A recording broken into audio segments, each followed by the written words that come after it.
అందరికీ నమస్తే. నేను మీ తేజస్విని.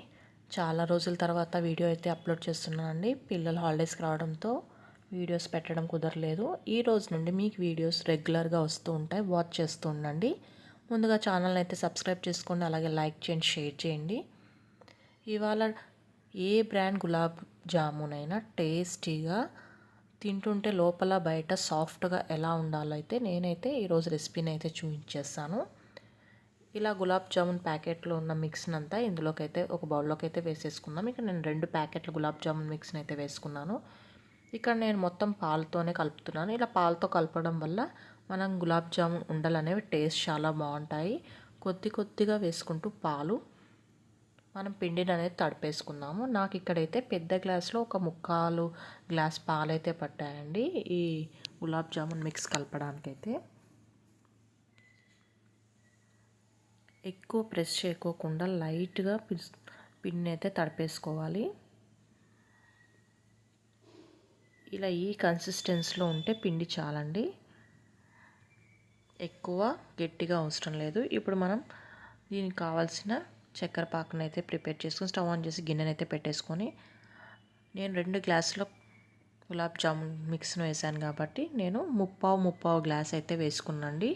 ఎక్కువ షుగర్ తినే వాళ్ళైతే ఫుల్ గ్లాస్ వేసుకోండి. దానికి నేను ఒక 3 గ్లాసెస్ వాటర్ అయితే వేసుకున్నాను.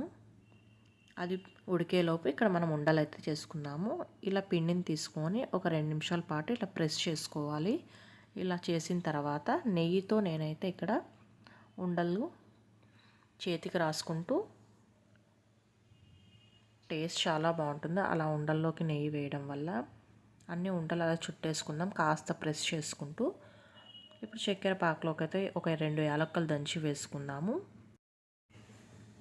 మనం చక్కెర పాక అయితే ప్రిపేర్ అయిపోయింది. ఇప్పుడు ఆఫ్ చేసేసుకుందాం. స్టవ్ ఆన్ చేసి బాణలి పెట్టేసుకొని ఆయిల్ అయితే డీప్ ఫ్రైకి పెట్టేసుకుందాము. ఆయిల్ అయితే వేడెక్కిన తర్వాత మనం చేసుకున్న ఉండలన్నీ వేసుకొని డీప్ ఫ్రై చేసేసుకుందాము. ఇలా ఒక్కొక్కటిగా వేసుకుంటూ ఇవి బాగా రోస్ట్ చేసుకుంటే టేస్ట్ చాలా బాగుంటాయి. ఇలా చిన్న టిప్స్ పాటించడం వల్ల మన గులాబ్ జామున్ టేస్ట్ అనేది చాలా బాగా వస్తుంది. ఇలా డార్క్ కలర్ వచ్చే వరకు అయితే వేపేసుకుందాము. ఇప్పుడైతే వేగిపోయాయి. వేగినటువన్నీ తీసేసుకుందాము. ఇప్పుడు మనం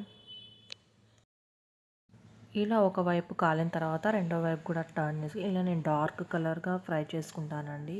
టేస్ట్ అనేవి చాలా బాగుంటాయి. ఇవి మనం పాకుల్లోకి అయితే వేసేసుకుందాము. ఇలా మిగతా ఉండలు మొత్తం అలా చేసుకున్న తర్వాత మన గులాబ్ జామున్ అయితే ప్రిపేర్ అయిపోయాయి. టేస్టీగా సాఫ్ట్గా అయితే చాలా బాగున్నాయి. మీకు వీడియో నచ్చినట్లయితే లైక్ చేయండి, షేర్ చేయండి, channel subscribe. Thank you so much. ఇవి ఒక 20 నిమిషాల పాటు బాగా నానిపోతే మన గులాబ్ జామున్ సాఫ్ట్గా అయితే ప్రిపేర్ అయిపోయాయి.